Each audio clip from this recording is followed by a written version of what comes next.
welcome to the OklaRoots YouTube channel. In today's tutorial, we're going to do something a little different, which is becoming kind of normal for the month of December. Today, I'm going to play with a cross-stitch design. Now, I'm not going to cross-stitch on the camera because it takes a while and that's pretty boring. However, this is an old cross-stitch design that I finished years and years ago. You might have seen it when we were doing What's in My Bin, and it needed to be finished off. So with cross-stitch designs, a lot of people were like, what the heck do you do with them when you're done with them? Like, they're fun to make, but then what? You can use them for bags. You can use them just like you would use fabric on anything.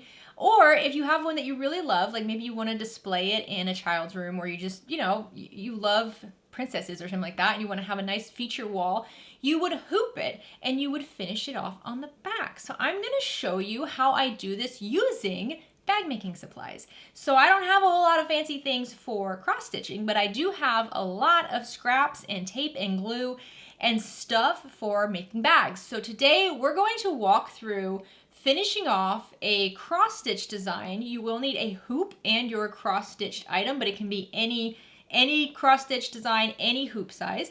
And we're going to use some vinyl and some glue and some tape. And I'm going to show you how I quickly and easily finish off this adorable little guy so you can get it out of your bin and maybe up on your walls, which is what I think I'll do. I think I'll put this one like right up there somewhere. I'll be perfect.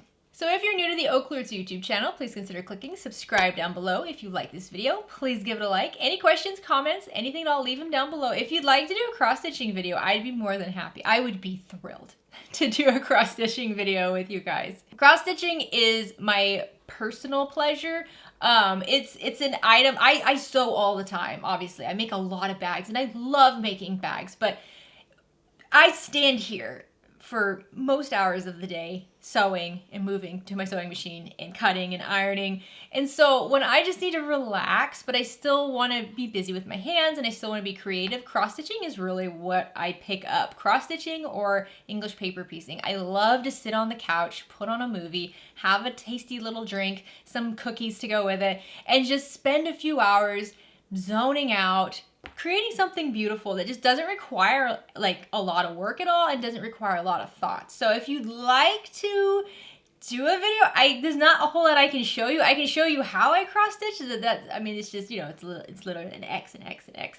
But if there's something you're interested in, I would love to put that video out on the channel. All right, guys, let's get started.